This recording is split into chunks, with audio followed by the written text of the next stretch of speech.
Uh, Thank you very much, Jay, for the long introduction. And good morning, everyone. I'm very excited to moderate this panel today about adaptation to climate change. As you all know, California is leading the way on greenhouse gases emission reductions to avoid the worst consequences of climate change. But no matter what and how quickly we reduce our polluting emission, climate impacts will still occur, and many impacts, especially this year, I think we witnessed so many impacts: increased fires, heat waves, mudslides, floods, and so on. So, and this impact we know will become more frequent and more dangerous. So what can be done? What can businesses do to mitigate climate impact? This will be our discussion today, and we will hear specific examples of adaptation strategies provided by some of the companies and some of the research about the challenges associated with climate adaptation. We will also discuss the relationship between climate adaptation and climate mitigation. Do we have to choose? Are there synergies between both strategies? And also, of course, we'll discuss how COVID might have impacted some of these climate strategies. So we have a wonderful panel today. So the way we'll do this is I'll ask first a question to each of the panelists. I'll introduce them one by one, and then the panelists will have about 5 minutes to discuss, and then we'll move to the more general panel discussion. So we'll first start with Carla Peterman, who is the Senior Vice President of Strategy and Regulatory Affairs at Southern California Edison. Thank you, Carla, for joining us. Previously, Carla served at the California Public Utility Commission, and she's not only an expert in electricity generation and distribution, but also, of course, on climate change, as she was appointed by Gavin Newsom to chair the Commission on Catastrophic Wildfire Cost and Recovery, which led to legislation that holds electric utilities accountable for reducing wildfire risks from their equipment. So Carla, the electric sector is at the forefront of the fight against climate change in California. Wildfires threat emerges with climate change, sea level rise, global climate models. What information do you use? What are the key risks? And what does it mean to your infrastructure? So what type of adaptation plans do you pursue at Southern California Edison? Thank you for the invitation to join this panel, and great to be with everyone today, especially with a local university. And you really touched upon it earlier in intro comments that at Edison, we're looking at both climate change mitigation as well as adaptation. We're a very big utility, one of the biggest in the country, all electric, and we have 15 million customers. And a significant portion of those customers are in high wildfire threat areas, as well as are in disadvantaged communities. And so we've had to think very comprehensively about long-term planning and ensuring that the system remains reliable and affordable.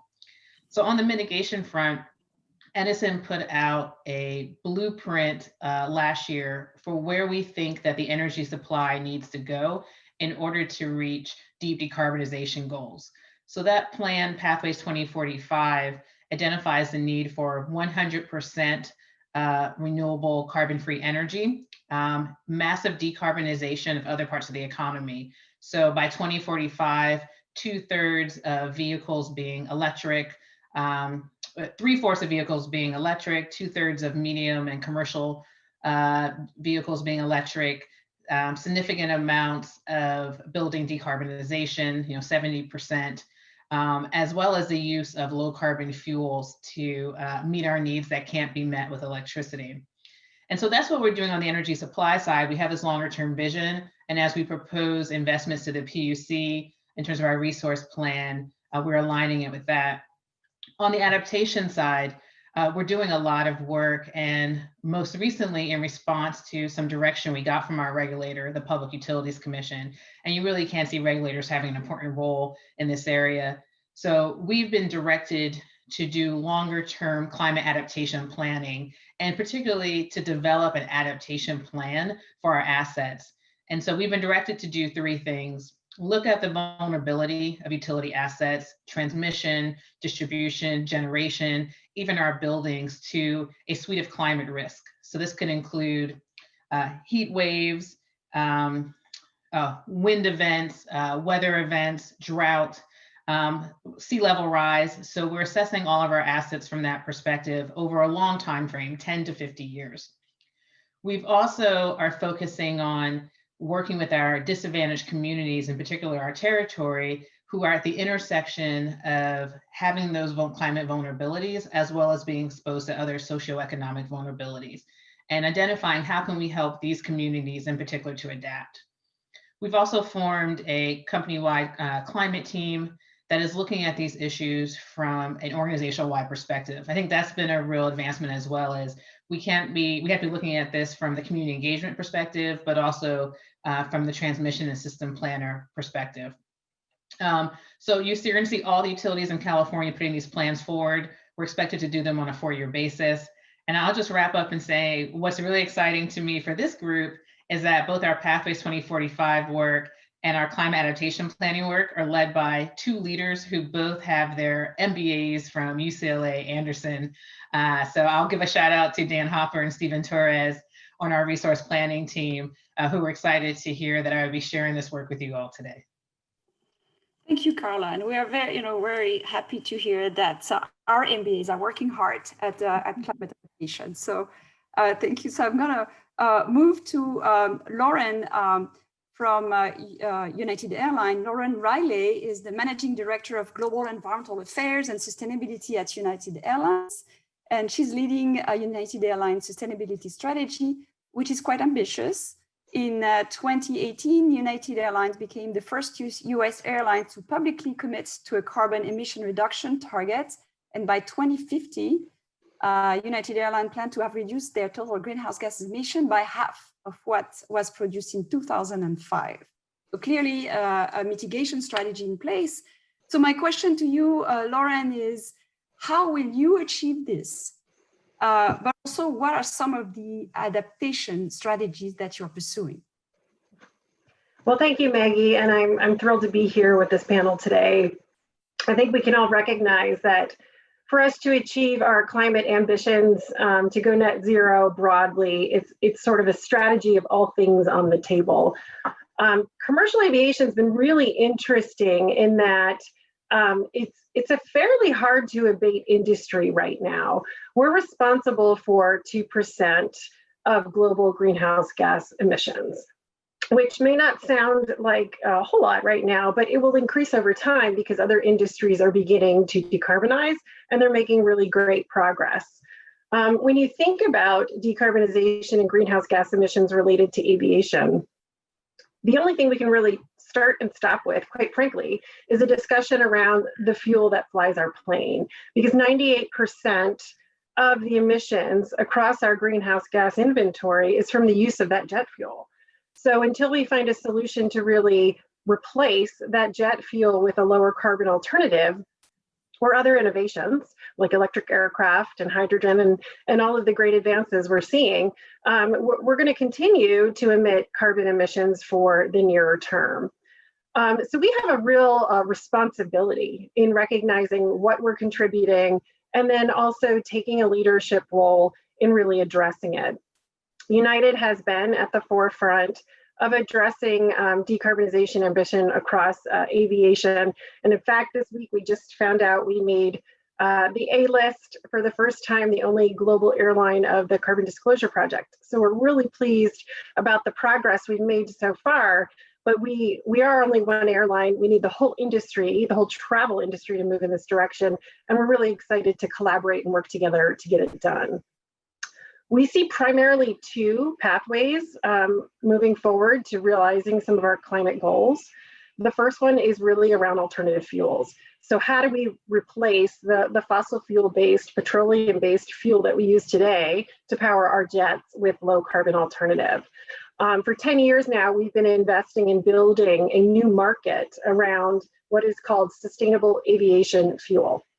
And this fuel is sourced from renewable organic matter. So think about waste byproducts, woody byproducts, whatnot. to convert that into a low carbon jet fuel. And that jet fuel emits up to 80% less carbon on a life cycle basis, which is a significant decrease. And so we've been investing over the years in building this supply. We need a heck of a lot more. We are advocating for that. It's going to take a public-private partnership to really scale the marketplace, but it's proving promising, and we're really ambitious about trying to grow that marketplace so that we can replace the petroleum fuel. The second area that we really see some opportunity moving forward, and I think is recognized widely as an abatement strategy moving forward to reaching net zero, is really through carbon capture and sequestration.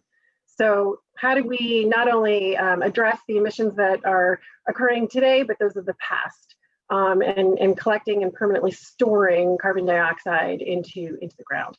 So I do think United will start leaning into that space. I do recognize that we need more innovation. And we're very fortunate. We got a new CEO over the last couple of months who is very, very passionate about this space. So I'm excited to say that please expect to see more from United moving forward. So thrilled to be here today, and I look forward to talking more about how we can work together to address climate change. Thank you, Lauren. Moving to Alex Bernhardt, I like your screen background. Actually. Thank you. Pretty innovative. So Alex Bernhardt is a director in the Marsh and McLennan Advantage Group, a leading professional services firms in the area of risk, strategy, and people. Marsh and McLennan is leading strategies in climate resilience. And Alex, I wanted first, before you kind of describe more about what you guys are doing, can you tell us first, how do you define climate resilience? How does it differ from climate adaptation? And maybe some clarification of terminology here might be helpful. And then, in more of kind of your work, how are financial institutions thinking about climate risk, and how is this influencing company behavior? Sure. On the terminology question, I wish I had a more satisfying answer for you. We mean, when we say climate resilience, we do mean generally a resilience to both transition and physical risk or mitigation and adaptation issues. But I think we recognize that resilience is often used in the context of adaptation only, but we do mean it in a broader sense.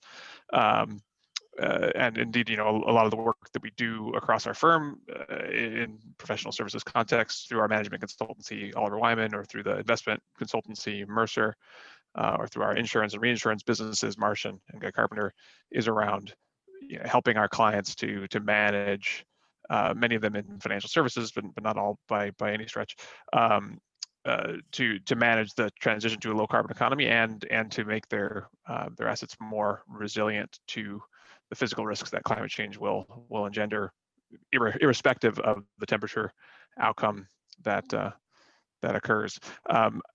So just quickly to about me and to contextualize my next comments is I work at Marsh and McLennan at the parent company level across our various businesses on strategy related to climate and the catastrophe insurance protection gap and other issues of social import, trying to figure out how we can best solve those problems for our collection of clients across the firm.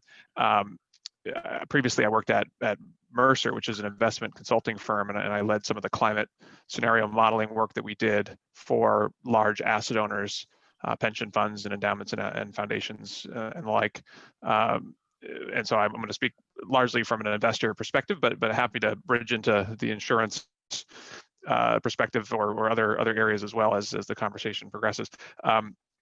On the investor side, and I think this is important to highlight here in the context of this sort of business and adaptation conversation, that a lot of the work that's happening in the corporate sector, certainly not all of it, but a lot of it is being motivated or redoubled by investor focus and attention, and in some cases actual active pressure on the climate issue.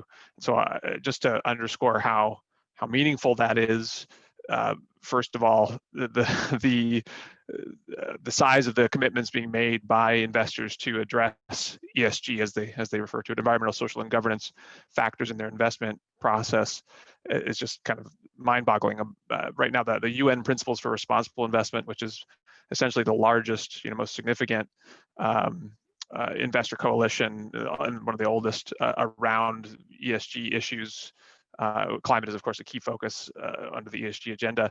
$100 trillion of investors have now signed up to that initiative, where they agree at the C-suite level to incorporate consideration of ESG factors into their investment processes. And so that $100 trillion is effectively the entire investment industry. I mean, there are some holdouts still, but that is a pretty significant indication that considering issues like climate change in the investment process is now mainstream amongst investors. We've in our work with asset owners at Mercer, we've seen an increasing amount of interest and demand in trying to understand what their portfolio climate risks look like. And so we built a model. We put out a report in 2019, which was the second or third generation or version of a model that we built back in 2011.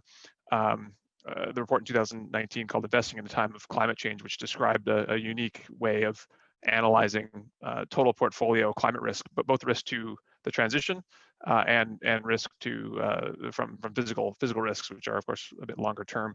And it was that integration of both the physical and transition risk components that was super important to enabling investors to make informed decisions about the differential impacts of a 2-degree say versus a 4-degree scenario outcome.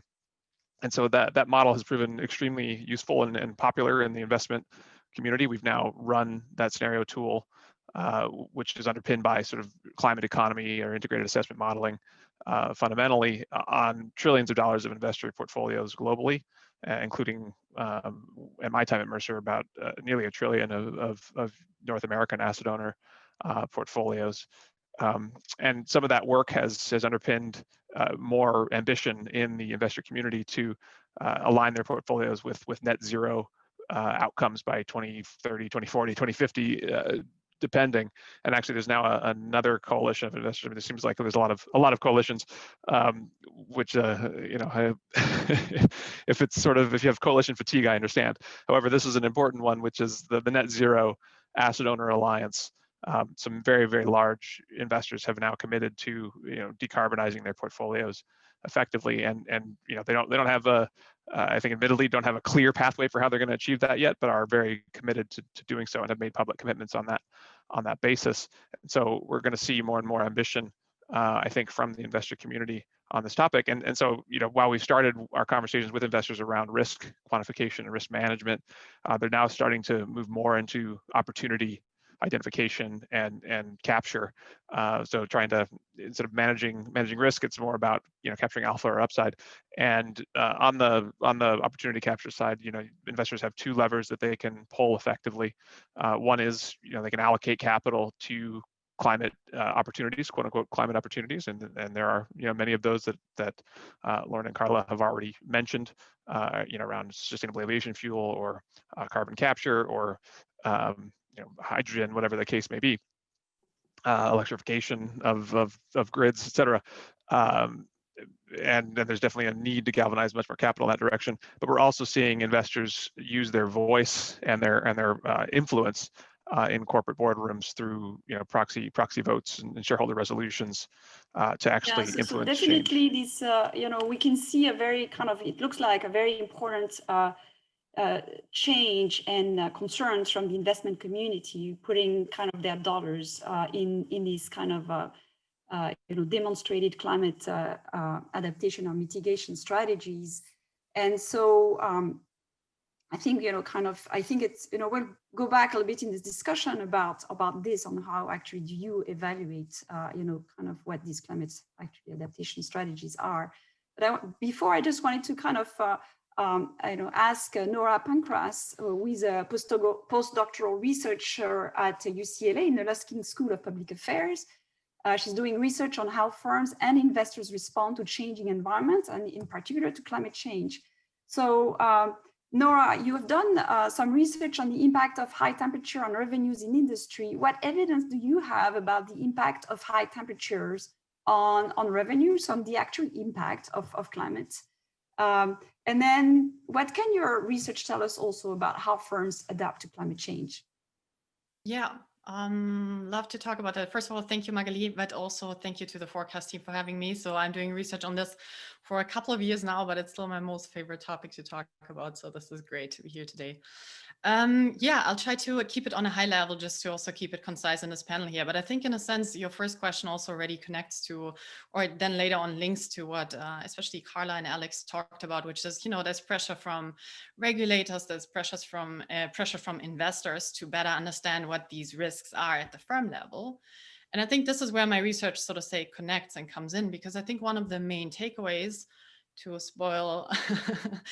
give you a little spoiler here is that I think one of the main challenges for firms to adapt to climate change is to develop that internal level of awareness of how you're affected by these risks. And that indeed can be stimulated and motivated by the pressure of investors or governments to say, look, we need your disclosure on how exactly you are affected. And I think with that, linking back to your question, so the first question on indeed, so I did some work on how temperatures affect firm performance. And to many people in the very first place, this has been a little bit surprising, just because often if you think about a large industrial firm and you think about heat, well, somehow we all know that we get a little bit less productive on really hot days. But could that really be important enough to influence the performance of a really large organization? Yeah, and so in my research, I think there would be many ways to go about research on climate change adaptation. But my way as a trained corporate finance researcher is to combine data sets on firm financial performance, which are pretty standard, with large meteorologic data sets on, for example, temperatures and floods, to then infer whether, beyond what firms say, whether statistically we really see whether or not they are influenced by certain types of climate risks. And I think in the case of heat, this has been really surprising, because in a sense, if you look into the theory and the literature out there, while heat seems to be a rather small impact, there is a very direct link to the performance of your workers, the risk of injuries at the workplace, potentially also links to distortions in traffic and limitations on waterways travel. So many small aspects that could lead to a deterioration in your productivity.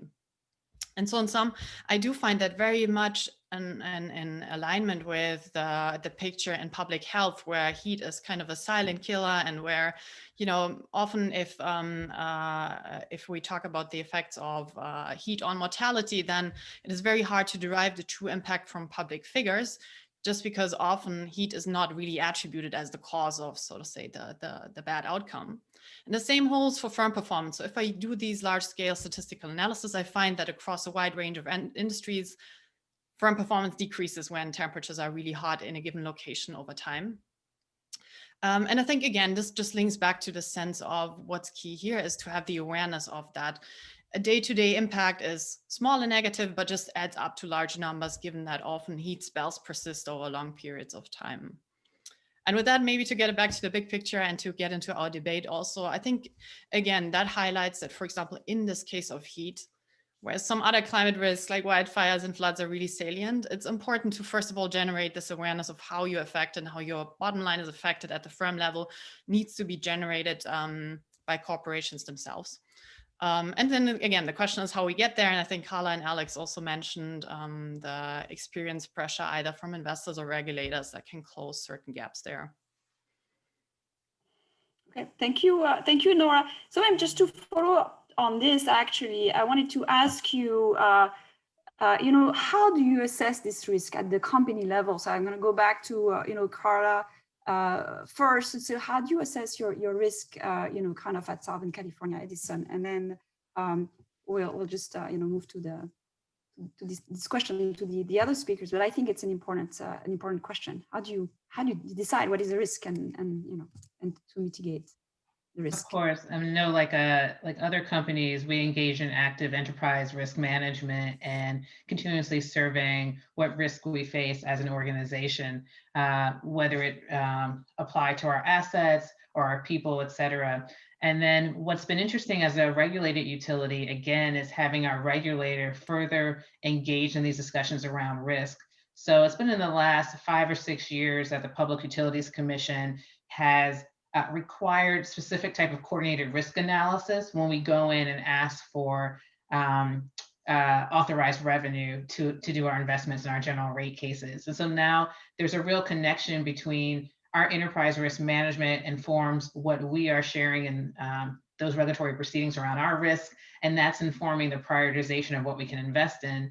Because I think we're all seeing a situation potentially where there's a lot to invest in and a lot to do, and so you have to have some prioritization, and our risk work helps us do that.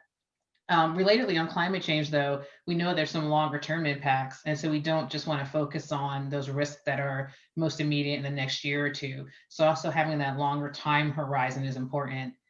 And then finally, I was talking about our adaptation work and planning. What's really exciting about what we're doing is actually setting the baseline to say, okay, we know we have climate change as a risk.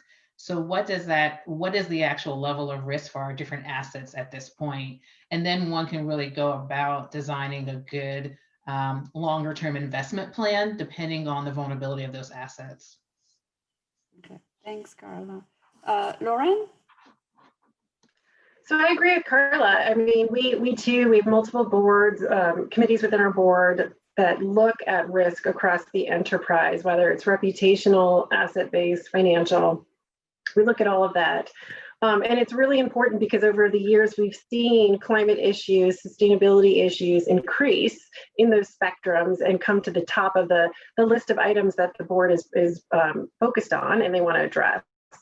So that's a really great signal. And to the point raised earlier around awareness, internal awareness, it's getting there and it's maturing rather rapidly, which is really fun to watch because it enables more progress than we might otherwise realize. I did mention earlier from a public perspective, we participate in Carbon Disclosure Project that does talk specifically about what is our carbon risk, our climate risk, and how are we mitigating. It also talks about transparency with objectives and how we're making progress against that. It's focused somewhat of United as a supplier to other corporations. So that's partly why we disclose through CDP. But other NGOs and some investor communities do look at it too. We are beginning to embark upon looking at broader ESG metrics as it relates to our performance, because the financial disclosures don't tell the whole story, quite frankly, around the performance of your business. So I'm really thrilled to see that there's a broader acceptance and expectation, not just because of the maturity of the market, but then also the pressure with the incoming administration, which I think is going to have a lot more around disclosures. It's the right time for a bunch of corporations to jump in and say, let's talk about where we are and how we make this better. So we are really looking at providing more information, because information is power and it enables us to do even more in this sector. So definitely transparency on what strategies you are kind of choosing is going to be important for investors to make decisions. So Alex, you were talking about ESGs and how in your work you were looking at maybe evaluating companies. So how do you evaluate companies based on their climate adaptation strategy? What are the types of things that you would be looking for? It's a great question. I mean, the end goal of most of the scenario-based climate risk assessments that we do for corporates or for financial institutions is an ability to financialize the risk. So to show how a 2-degree scenario, or in the case of physical risk, more cogently or apparently a 4-degree scenario might lead to financial distress or financial risk for the investment. And in doing that, it's there's a lot of different tools and interdisciplinary capabilities that one needs in order to bring to bear to get to that end result where you have a defensible financial risk estimation.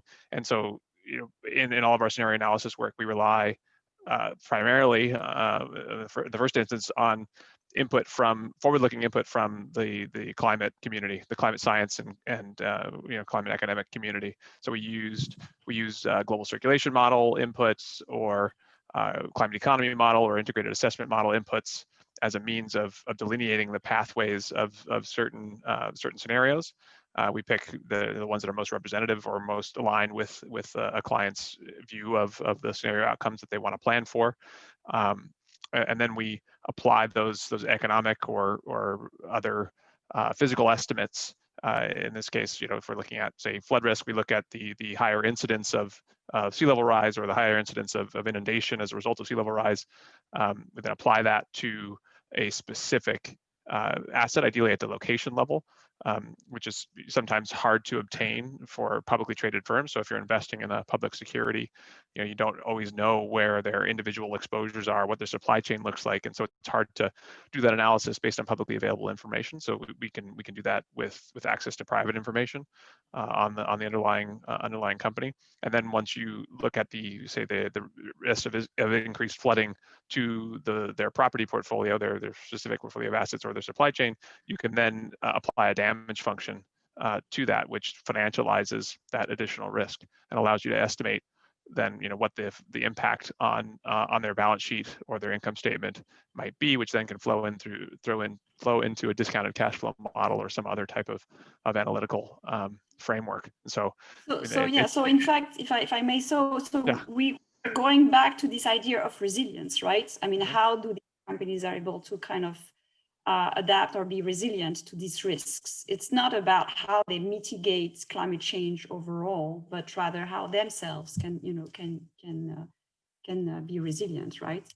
Yes, and there's a lot of different levers that they can pull individually. I mean, typical asset hardening is a common approach. Elevating buildings or building levees to protect your infrastructure from the infrastructure that you control from flood risk. I mean, I'll stick with that example.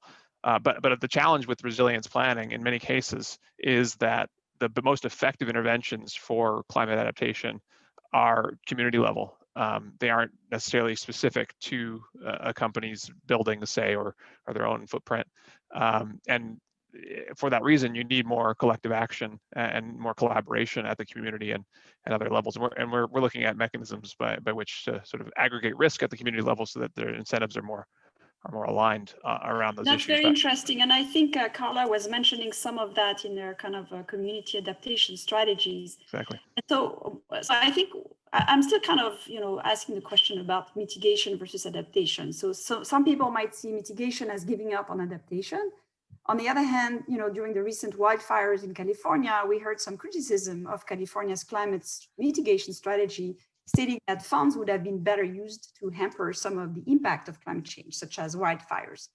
What is your take on that? Are there trade-offs or synergies between both? And I'd like to go back to Carla and Laura on that, and then maybe on Nora next. So I have to believe that there are synergies between both, since we're going to need to do both, and we have to look for those opportunities. So I think it's a false choice. I think you have to do both. And then there are some opportunities that sit at the nexus of it. So for example, when we look at the opportunity for locally sited battery storage, that's an opportunity when you have that storage, both to find a way to utilize higher levels of renewables, which are a key part of an energy mitigation strategy, and at the same time provide reliability when you have a wildfire, for example, and that makes that power is not available, or when you have storm events. Because I think your point about resiliency, and I'll just share, when we talk about resiliency, and our utility regulators said this, for all of our utilities, it's about the ability to respond to extreme events, incremental events, and how quickly you can recover from that disruption. And so there are technologies that sit at the interface of mitigation adaptation, which are about us quickly as possible restoring service. And so, energy storage is an example of that. Some of the work we're doing on microgrids also could be an example of that. Okay, thank you. Lauren? I agree with Carla. I mean, I see a synergy there. I think one of the greatest disconnects that exists right now, which we're beginning to see evolve, is exactly what Alex talked about around financialization of the issue. And I think the more that there's transparency about the impact of climate change on our assets or on the transition, and it's monetized, so that that's sort of a ubiquitous language that corporations understand, we're moving in that direction. And that's only going to substantiate this discussion around balancing reactive and proactive measures. And I do think you're going to need a combination of both, absolutely, to realize the kind of change that we're really talking about to hit net zero by 2050. Okay. And Nora, what's your state, your thinking of this on mitigation adaptation, resilience? On mute. I was just thinking that was really interesting to hear both from Carla and Lauren, because I think in the industries you're operating in, it's very evident that you have to think about both. I think one recurring theme in my research, again, also coming from corporate finance, is that what very often matters for adaptation is the financial incentive and the self-interest of the firm to mitigate or become resilient to these risks in order to reduce the effects on the bottom line. I think with mitigation, it's probably a little bit more complicated, just because the direct benefit of mitigating climate change, well, I mean, it leads us back to the discussion about the general collective action problem here, where somehow we all, or every single organization in the world has to do their part. I could imagine that also investor pressure here again comes in, and that firms feel more and more inclined to do their share, just because otherwise there might be consequences in financial markets. I'd be really curious to hear more about that, to what extent that is the case. But otherwise, in sum, I would say what I find most intriguing about that is sort of say this divide between, if you have to trade off an investment in adaptation and an investment in mitigation, most likely the benefits of adaptation are financially more useful to you as a firm directly. Right, so that's a good point. I know we don't have much time left. So a question I have is about, of course, we have to talk about COVID. So what did we learn during this COVID situation that can have an impact on, your climate mitigation and adaptation strategies? And maybe here, starting with Lauren, because I think in terms of what's happening with travel, I mean, I'm just, it's just a really drastic. It's up here. Yeah, our passenger traffic is down about 85%. You've seen in the news the impact of the aviation industry. It's been a very, very difficult year. I will suggest, though, that the silver lining, I'll suggest there's two. One is global emissions are down, air quality's up. That's a lesson that we otherwise may not have seen very clearly. Secondly, though, it's causing, at least from my vantage point, corporations to take a step back and really double down on what are their core values, whether you're prosperous in the COVID times or you're not prosperous because of financial impact. What are your core values as a corporation, and what does it mean to really address the changing climate? For United, we are taking a very hard stance on addressing our carbon emissions and really trying to focus on pulling that out of our supply chain. So rather than offsetting, rather than enabling the status quo, rather than taking the easier path, we're really focused on what do we do to draw down the actual emissions. And that's going to be core to who we are every day moving forward. And that did result partly out of COVID, and we were forced to pull back and say, number one, what are our customers asking for? Number two, what are employees demanding? Number three, what are we hearing from the investor community in a way that we really haven't heard this loudly before? And number four, it's the right thing to do.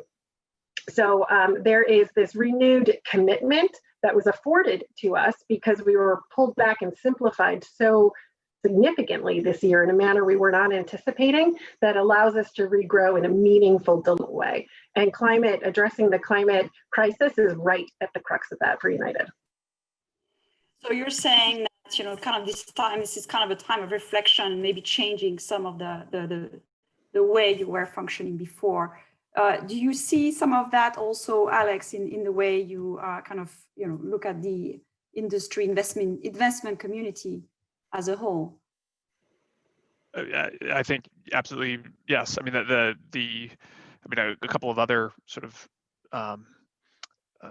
wake-up calls I think that COVID brought to the fore is the need for greater discipline around assessing systemic risk.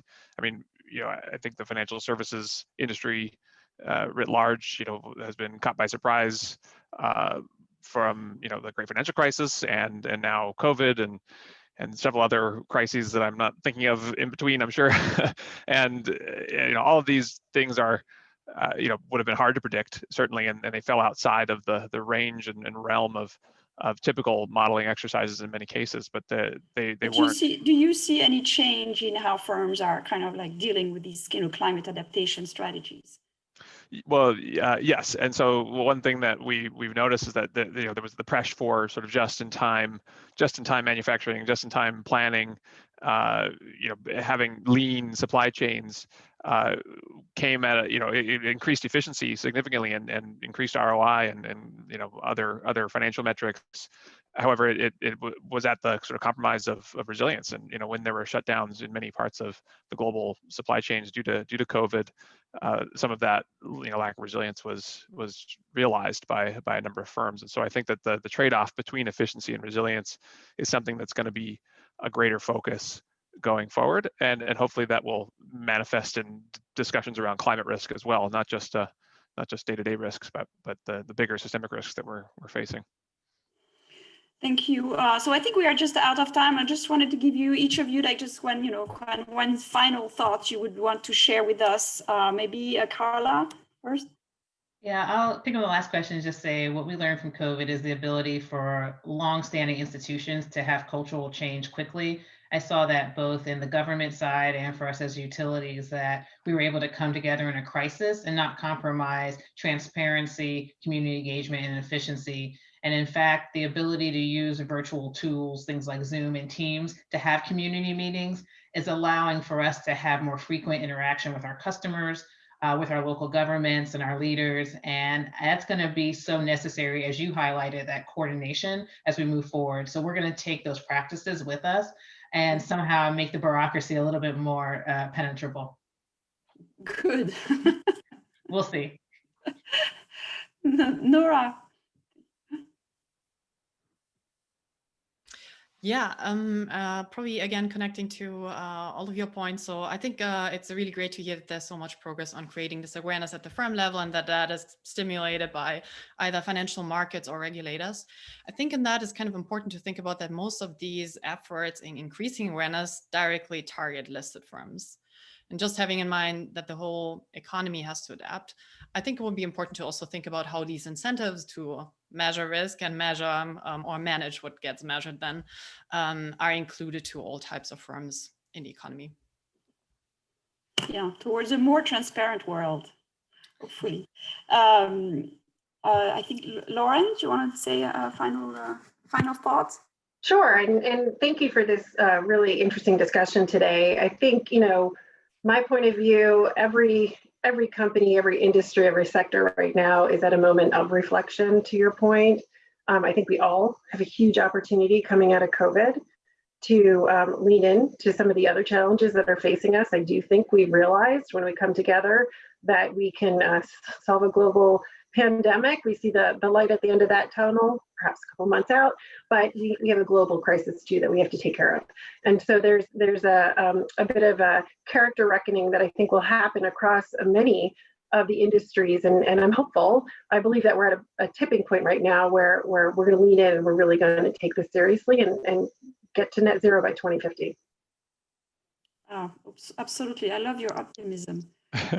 Alex, the final word. Sure. Yeah. I mean, I kind of want to reemphasize some things that Lauren and I think Carla said very, very clearly, which, one is that the adaptation mitigation trade-off isn't a trade-off. I fully support that and agree. I think that they are interrelated inextricably, and you can't take one without the other.